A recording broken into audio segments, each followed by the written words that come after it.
Good morning students. Hindi व्याकरण खंड के अंतर्गत जो प्रकरण आज हम पढ़ने जा रहे हैं वह है निबंध, और उस निबंध का नाम है मेरे जीवन की अभिलाषा। इस निबंध को शुरू करने से पहले हम यह जानेंगे कि अभिलाषा का क्या अर्थ होता है। तो अभिलाषा का अर्थ होता है इच्छा। तो आइए अब हम इस निबंध को शुरू करते हैं। प्रत्येक मनुष्य अपनी अभिलाषाओं और इच्छाओं के कारण ही जीवन में अपने लक्ष्य को प्राप्त करता है।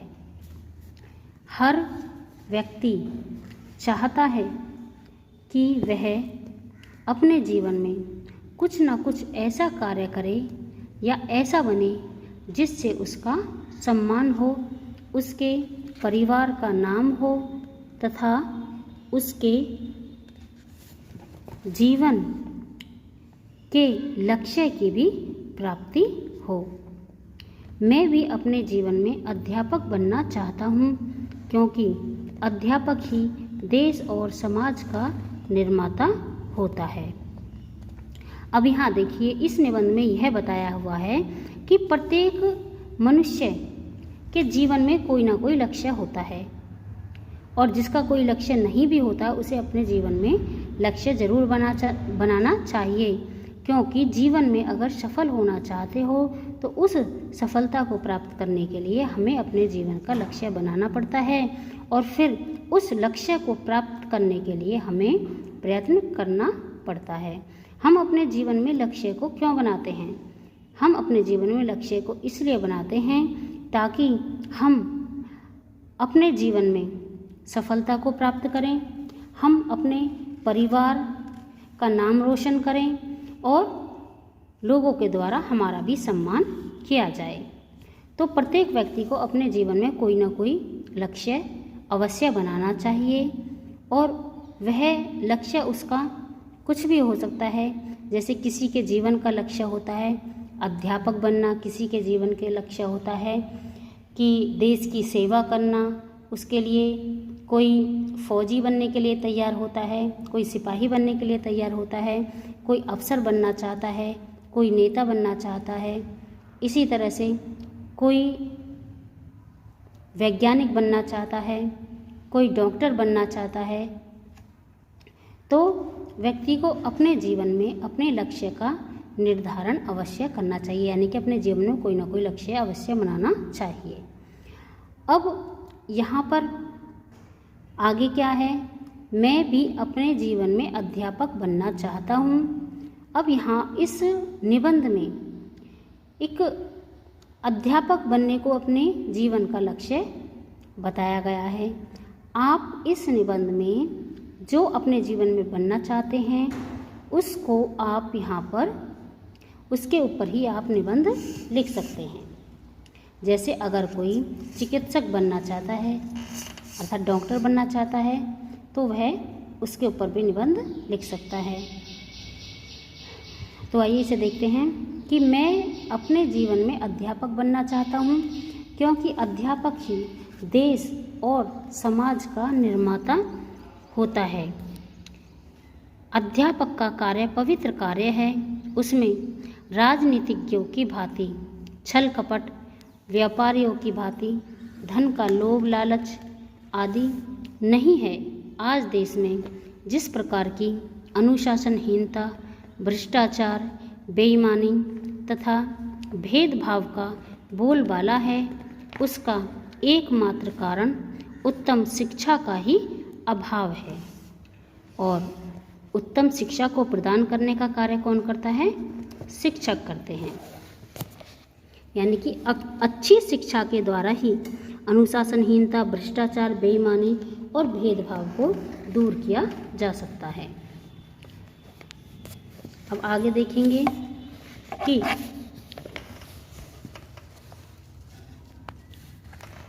उचित शिक्षा ही राष्ट्र के चरित्र का निर्माण करती है। यदि मैं अध्यापक बनने में सफल हुआ तो मैं गुरु शिष्य के पवित्र संबंधों को पुनः व्यवहार में लाने का प्रयास करूँगा।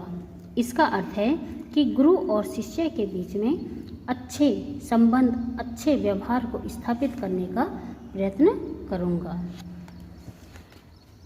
मेरे विचार में गुरु के बिना ईश्वर के दर्शन भी नहीं हो सकते। गुरु ही अज्ञान से ज्ञान की ओर तथा अंधकार से प्रकाश की ओर ले जाता है। गुरु ही ऐसा होता है जो अपने ज्ञान के द्वारा दूसरों की अज्ञानता को दूर करता है और अंधकार से हमें प्रकाश की तरफ ले जाता है, यानी कि अज्ञान रूपी अंधकार से हमें ज्ञान रूपी प्रकाश की ओर ले जाता है। और क्योंकि कहा भी गया है, गुरु के विषय में कहा गया है, गुरु गोविंद दो खड़े काके लागू पाए, बलिहारी गुरु आपने गोविंद दियो मिलाए। अब यहाँ पे गुरु का ही वर्णन करते हुए कहा गया है कि गुरु और गोविंद भगवान दोनों ही मेरे सामने खड़े हैं। काके लागू पाए, मुझे किसके पांव पहले छूने चाहिए? मेरे सामने गुरु और भगवान दोनों खड़े हैं, तो मुझे पहले किसके पांव छूने चाहिए? बलिहारी गुरु आपने, मैं तो अपने गुरु पर ही बलिहारी जाता हूँ।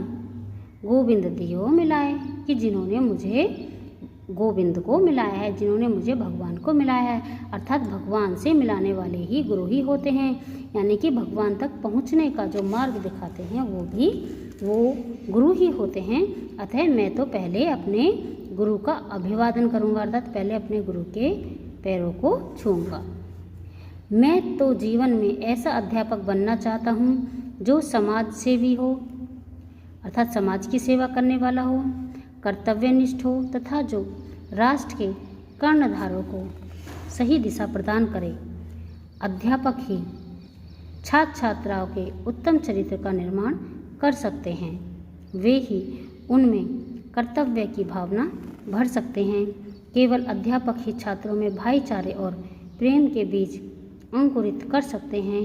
इन्हीं कारणों से मैंने जीवन में एक अध्यापक बनने का सपना देखा है। मेरी यही कोशिश है कि मैं अपने लक्ष्य में सफल होऊं। मैं कामना करता हूँ कि मैं धन आदि के लोभ को तिलांजलि देकर, तिलांजलि का अर्थ है त्याग कर, अर्थात धन और धन आदि के जो लोभ होता है उसको मैं त्याग कर देश सेवा से अध्यापक के रूप में राष्ट्र के लिए अपना जीवन समर्पित कर सकूं।